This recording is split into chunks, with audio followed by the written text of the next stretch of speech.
요즘 강남 지역 아파트 값이 올라서 많은 사람들이 염려하고 있습니다.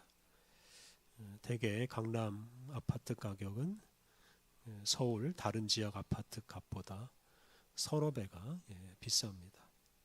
얼마 전 통계를 보면 서초구 아파트 가격이 도봉구 아파트 가격보다 4.6배가 높다고 합니다.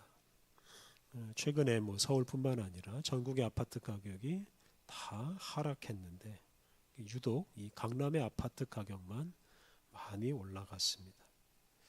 이렇게 강남의 아파트 값이 올라가는 이유가 여러 가지가 있습니다만 그 중에 하나는 강남의 이 부자들과 권력자들이 많이 사는 것입니다.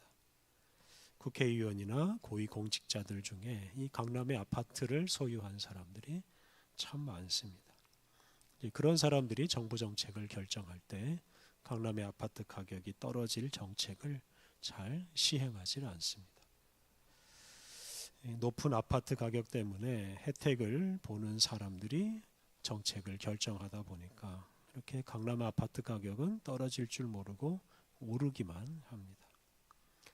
주택 가격이 좀 떨어지면 가난한 사람들이 집을 구하기가 좀 쉬워져서 좀 나은 생활을 할 수 있습니다만 부동산을 많이 소유한 사람들이 정부 정책을 주로 결정하다 보니까 이 높아진 부동산 가격을 낮추는 게 참 어렵습니다. 이 때문에 집 없는 이 서민들의 그 서름을 제대로 씻어주질 못합니다. 그래서 강북이나 시골에서 새빵살이 하는 사람이 대통령이 되거나 고위공직자가 되면 우리나라 상황이 많이 달라질 것입니다. 우리나라가 좀 더 좋은 나라가 되려면 이렇게 가난하고 약한 사람들이 국가의 중요한 정책 결정에 참여할 수 있는 길을 열어두는 것이라고 할 수 있습니다. 그렇게 되기 위해서 우리가 가난하고 약한 사람들을 높여주고 존중해 주어야 합니다. 우리가 그동안 마태복음 또 마가복음을 묵상했습니다. 오늘부터는 이제 누가복음을 묵상합니다. 신약 성경에 네 복음서가 있습니다. 그런데 이 복음서마다 특징이 있습니다. 우리가 그동안 묵상한 것처럼 마가복음은 이 십자가를 강조하는데요. 이 십자가를 지고 죽으신 예수님이 우리의 구원자이시다라는 걸 강조하고, 그리고 예수님처럼, 그리고 예수님을 따라서 우리도 그 고난과 죽음의 길을 가야 한다라는 것을 마가복음은 거듭 강조하였습니다. 오늘 묵상하는 이 마리아의 찬양은 이 누가복음의 특징을 가장 잘 말해주는 본문입니다. 누가복음은 예수님께서 이런 일반적인 세상의 질서를 뒤엎으신다 하는 것을 강조합니다. 근데 일반적인 세상의 질서는 누가 만듭니까? 주로 부자들과 권력자들이 만듭니다. 근데 예수님은 그런 일반적인 질서를 무너뜨리시고 새로운 질서, 하나님 나라를 세우십니다. 오늘 누가복음 1장 46절부터 읽었는데요. 이 앞부분을 보면 하나님께서 보낸 가브리엘 천사가 사가랴라는 제사장에게 가서 사가랴의 집에서 세례자 요한이 출생할 것을 예고합니다. 그리고 이제 마리아에게 가서 예수님이 탄생할 것이라고 또 예고합니다. 마리아는 천사가 전한 그 하나님의 말씀을 듣고 주님의 말씀대로 이루어지기를 바랍니다. 이렇게 고백함으로써 하나님 말씀에 순종했습니다. 이렇게 천사가 예고한 대로 사가랴의 아내 엘리자베스라고 새 한글 성경에서는 번역했는데요. 이 엘리자베스가 세례자 요한을 출생합니다. 이렇게 이 새 한글 성경은 엘리사벳이라는 이름 대신에 엘리자베스라는 이름을 사용했는데요. 그것은 엘리자베스가 좀 더 사람들에게 익숙한 호칭이기 때문입니다. 이 외에도 도마라는 이름은 토마스 바꿔서 번역했고, 또 아볼로라는 사도행전에 나오는 사람은 아폴로라고 또 이렇게 번역했습니다. 이렇게 새한글 성경은 요즘 세대의 어감에 요즘 세대에 익숙한 이름을 이제 이렇게 사용했습니다. 어쨌든 천사의 예고대로 엘리자베스가 잉태하고 또 이어서 마리아도 이제 잉태합니다. 그래서 오늘 본문 바로 앞에 39절부터 45절을 보면 이 마리아하고 엘리자베스가 서로 만납니다. 마리아는 이 가브리엘 천사가 자기에게 전해준 그 말을 확인하려고 이 엘리자베스를 찾아갔습니다. 그리고 엘리자베스를 만난 다음에 이 천사를 통해 하나님께서 하신 말씀이 다 그대로 이루어지고 있다는 것을 알게 됩니다. 그리고서 이제 마리아가 하나님께 감사하고 하나님을 찬양하는데 바로 그 찬양이 오늘 우리가 봉독한 말씀입니다. 이 노래를 이제 마리아의 찬가, 마리아의 찬양이라고도 하고 라틴어로는 이제 마그니피카트라고도 이제 부릅니다.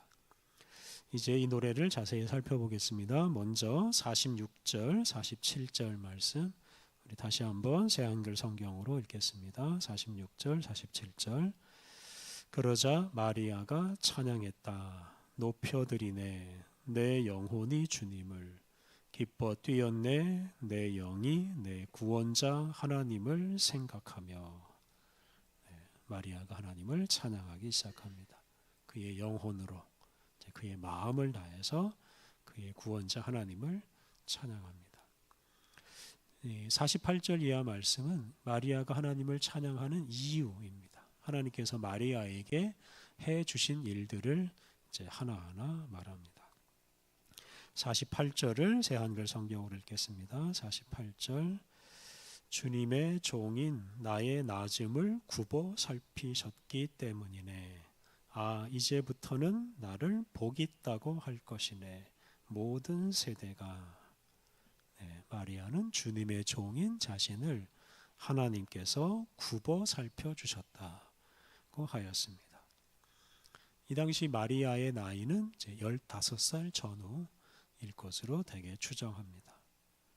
마리아는 나사렛이라는 크지 않은 작은 도시, 작은 마을에서 살고 있었습니다. 제대로 공부를 하거나 큰 업적을 남긴 사람도 아닙니다. 아무도 거들떠보지 않을 그런 소위 계집아이, 여자아이에 불과한데, 근데 하나님께서는 그런 이 마리아를 굽어 살펴보셨습니다. 그리고 그로 하여금 세상에 오실 예수님을 잉태하게 하셨습니다. 마리아는 이것이 너무나 영광스러웠습니다. 마리아는 비천한 자신을 하나님이 높이셔서 후대 사람들이 영원토록 자기를 복 있는 사람으로 부르게 하셨다고 찬양합니다. 하나님께서는 이렇게 시골에 나이 어린 한 소녀를 세상에서 가장 복된 여자가 되게 하셨습니다. 마리아는 예수님을 낳은 어머니로서 평생 존경을 받았고 후대 사람들도 위대한 믿음과 순종의 사람으로 존경하고 있습니다. 이제 49절을 새한글 성경으로 또 읽겠습니다. 49절. 나에게 큰 일들을 해 주셨네. 능력의 하나님, 거룩하네 그분의 이름은. 전능하신 하나님께서 누구도 예상하지 못한 큰 일들을, 기적들을 이 마리아에게 일으키셨습니다. 마리아가 하나님의 아들을 잉태하는 이런 참 놀라운 일이 일어났습니다. 하나님의 아들 예수님이 화려한 왕궁에서 왕의 아들로 태어난 것이 아닙니다. 시골에서 결혼도 하지 않은 나이 어린 한 소녀에게서 태어났습니다. 이게 참 얼마나 놀라운 기적인지 모릅니다. 이러한 하나님의 기적 같은 역사로 어리고 천한 마리아가 거룩하고도 큰 사람이 되었습니다. 50절 이하에서는 마리아가 이제 자기뿐만 아니라 다른 모든 연약하고 비천한 사람들에게 하나님께서 은혜를 베풀어 주신다고 노래합니다. 먼저 50절과 51절은 하나님을 두려워하는 사람과 그렇지 않은 교만한 사람을 이제 대조해서 말합니다. 50절은 하나님을 두려워하는 사람에 대해서 말하는데요. 우리 50절 같이 읽겠습니다. 50절 그분의 한결같은 사랑은 대대로 이어지네. 그분을 두려워하는 사람들에게로. 하나님은 당신을 두려워하는 사람에게 대대로 한결같은 이 변함없는 사랑을 베풀어 주십니다. 그러니까 하나님 앞에서 자기의 연약함과 자신의 죄악을 깨닫고 하나님을 두려워하고 하나님의 긍휼을 구하는 사람에게 하나님께서는 한결같은 은혜를 대대로 베풀어 주십니다. 반면에 교만한 사람을 하나님께서는 낮추십니다. 51절 말씀 우리 같이 읽겠습니다. 51절 그분의 팔로 힘을 드러내 보이셨네. 마음속으로 분수에 넘치게 생각하는 사람들을 흩어버리셨네. 마음속으로 분수에 넘치게 생각하는 사람, 교만한 사람입니다. 자기를 높이는 사람들인데 이런 사람들에게 하나님은 능력을 드러내셔서 그들을 흩어버리십니다. 그러니까 자기가 누구인지, 자기가 어떤 상태에 있는지 제대로 알지 못하고 교만하게 말하고 교만하게 행동하는 사람을 그가 살고 있는 곳, 그가 활동하는 곳에서 쫓아내 버리십니다. 하나님은 교만한 사람을 이 땅에 발붙이지 못하게 하신다라고 지금 말하고 있습니다. 이렇게 하나님은 불안하게 떨면서 하나님을 두려워하는 사람에게는 긍휼을 베푸시고 교만하게 떵떵거리며 사는 사람에게는 그 사람을 그 사는 자리에서 흩어버리십니다. 52절에서는 이제 권력자와 낮은 사람, 비천한 사람을 대조합니다. 52절을 또 함께 읽겠습니다. 52절 권력 쥔 사람들을 그 자리에서 끌어내리시고 낮은 사람들을 들어 올리셨네. 네, 권력 쥔 사람들은 높은 자리에서 끌어내리시고 반대로 낮은 사람들은 높은 자리에 앉게 해주십니다. 하나님께서 이렇게 권력자들을 그 자리에서 내려오게 하시는 이유가 무엇이겠습니까? 앞서 말씀드린 대로 권력자들은 그 권력으로 주로 자신을 즐겁게 하고 자기를 유익하게 합니다. 권력자들은 권력을 주신 하나님께 순종하지 않고 그 권력을 사적으로 남용해서 자기의 재산이나 불리고 자기의 쾌락이나 채우기 때문입니다. 그리고 그런 권력자들 때문에 사람들이 낮아지고 비참한 생활을 하기 때문입니다. 반면에 하나님은 낮은 사람들을 높이 올리십니다. 왜냐하면 그들이 불의한 권력자들 때문에 존귀한 자신들의 그 존귀한 지위를 잃어버리고 낮아졌기 때문입니다.